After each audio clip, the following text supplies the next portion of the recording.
Hey guys, how are you? So we are here. I don't want to talk too loud because obviously, as you can see, some of the dancers are preparing here at Popejoy Hall for the Nutcracker. Of course, the Nutcracker Ballet, one of the most celebrated holiday traditions. And the New Mexico Ballet putting it on. They've been going strong since 1972, guys. They're bringing a lot of new stuff to the production this year, including Elias with his grandmother turn this weekend. Anyway, we're going to be talking to some of the dancers heading backstage while they are getting ready for a matinee performance for some very lucky APS students. So until then, we'll head back to the studio. Good morning, guys. Yeah, we are out here at Popejoy Hall, and as you can see, they are bringing the set in. Now, this is a rare opportunity for people to see this. You got the tech crew out there getting ready for the show. They got a matinee with students coming in.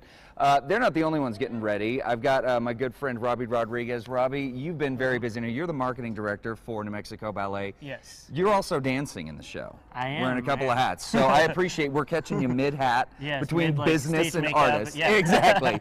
So, of course, as Elias just said, you guys opened this weekend. How did it go? It actually went really well. We had great attendance for both weekends. Our guest artists from ABT were phenomenal this weekend, super inspiring for not only our crowd to see and see that amazing talent that we're able to bring in, but also for our dancers to kind of get a feel of what it's like out there in New York and to have that little slice here with us. Yeah, and you're also having guest artists from New York as well coming in this weekend, right? Correct. So you're working with two nationally renowned theater or ballet companies we have to bring these artists in. Some amazing dancers in this weekend from New York City Ballet. It's Maria Karofsky and Tyler Engel that are both principal dancers with New York City Ballet, like the best of the best that you can get in the industry today.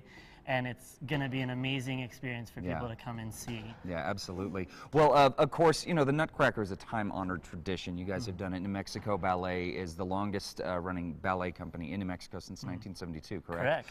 Correct. How do you keep it fresh every year? Because you approach it, I mean, there are absolutely, you want to see the tree. You want to see the Nutcracker. What goes in between? You want to breathe new life into it. So how do you do it year after year? Well, I think one of the biggest things that our artistic director, Jolie Sutton-Sambala, does is she choreographs pieces from year to year. She likes to keep everything fresh and entertaining and new, so she'll add characters, she'll add different staging of things, new steps for the dancers to perform that really kind of helps keep it alive and keep it enjoyable to watch. And then our guest artists too, we tend to use certain ones the same year from New York, but we also like to switch it up sometimes where we'll bring in different ones from those same companies, and just to give them an idea of what we do out here and for us to see what other talents out there as well. Fantastic. Well, Robbie, I know you're very busy. You got to get ready for your matinee performance, so I appreciate you taking time this morning. Guys, we're not done here. We're going to come back in a little bit. I'm going to steal some other dancers. For more information on the Nutcracker, head over to Casa.com. Again, it runs through December 7th right here at Popejoy Hall. For now, we're going to head back into the studio. We have been checking in with Chad, who is out at Popejoy live with the New Mexico Ballet as they prepare for their morning performance of the Nutcracker. And he's back now with what I believe some of the star dancers from the show. Good morning, Chad. Hi, Chad. Good morning, guys. Yeah, we are Howdy. here at Popejoy Hall, and I got to say, this is the calm before the storm, because in a few minutes, we're talking about 2,000 kids, very fortunate kids, rushing into Popejoy Hall. They're going to catch the Nutcracker Ballet here with the New Mexico Ballet, and you're right, I do have one of the dancers, Kelly Ruggiero. Kelly is with us this morning, looking very festive. Thank you. I didn't wear my costume, sorry. So anyway, I know that you're very busy. Appreciate you taking time this morning. Tell us how long you've been dancing with New Mexico Ballet. This is going on my 4th year. Your 4th year, really? Yeah, okay. my 4th season. Okay, and how long have you been working on this particular production?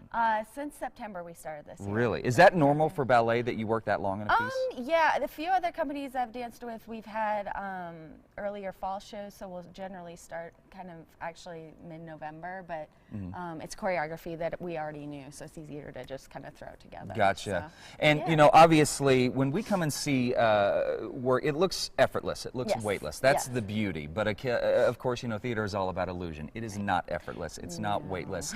Tell us some of the work that you need to do as a dancer to prep your body and maintain performance. It's, you know, it's daily technique classes, and also just to build stamina. A lot of the dancers do things outside of the studio. I know a lot of us teach. I teach Pilates, I teach a bar class. I know some dancers that actually run, which is not always considered the right thing to do. Really? Okay. Yeah, for a dancer's body, but just to keep the stamina up. Once we do get into heavy rehearsals, you're running it a lot, so you do build up that endurance. But at the same time, also things that are more maybe meditative and mental, like yoga, are very beneficial, kind of to relax the body down, both massage. So. Okay. Well, I think everyone can get on board with massage, I'm sure. Yeah, I'll be a ballerina if I get a free massage out of it. So tell us about this wardrobe that you're wearing. Yes. It's a very cool piece. So you play multiple characters in this show. Yes. So who are we dressed up as right now? The ballerina doll in the party scene. Okay. She comes out of a box and is supposed to be a doll. Okay. And then comes to life for Claire and Fritz and the whole party. So. And who else do you play in the show? I play Snow and Flowers, and then Sugar Plum for one of the school shows. Do you feel, just as a performer, obviously the Nutcracker, a time-honored tradition, do you as a performer feel pressure when you're doing this as opposed to any other ballet? Kind of. You know, Nutcracker, I feel like for most companies is something you know you're going to do. It's something that's almost in every ballet company. Gotcha. It's just, you know, it's a holiday show. It brings in the kids. It's kind of the staple, the meat and potatoes of a company. So it kind of depends. I think also with a company our size, we end up multitasking in parts a lot more, whereas maybe more mixed rep shows, you're in a few pieces. So it is taxing on the body, but I'd say, you know, other shows can be as well. So it kind of depends on your roles. Yeah. Well, clearly there is a lot of work that goes into producing the Nutcracker, and not just the wonderful performances, but also the exquisite wardrobe. This being one of only 160 plus pieces that that grace this stage. I had the very great opportunity of sitting down with your wardrobe designer to find out a little bit more about what it takes to outfit the Nutcracker Ballet. Take a look.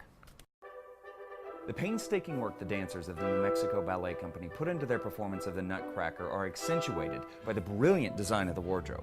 But have you ever wondered what goes into designing wardrobe for a ballet company?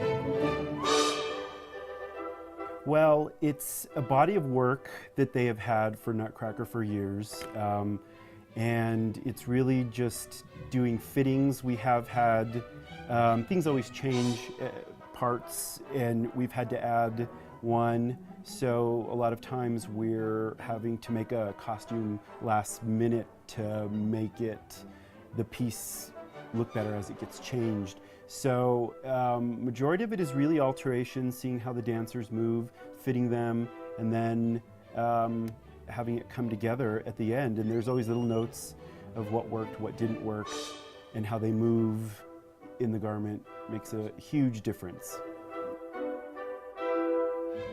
The fabrics have to be a little bit stronger to be able to hold the movement.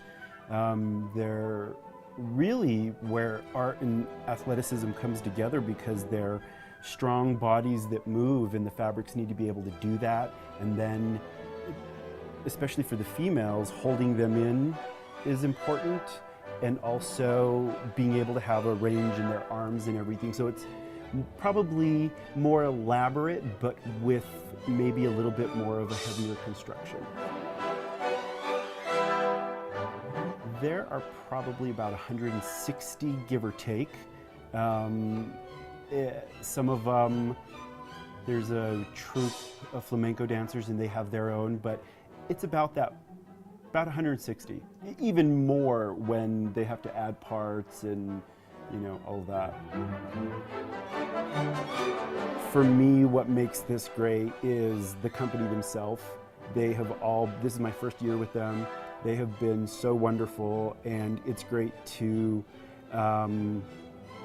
have a good grouping of people that is helping each other and doing really great things to bring it all together. To see the work for yourself, you got to see the show. And to see the show, you need tickets. For tickets, head over to casa.com and click on the Style tab.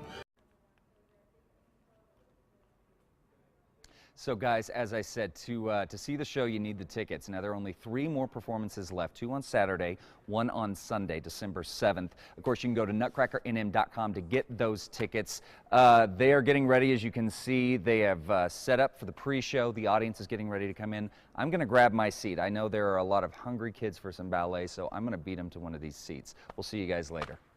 Wow.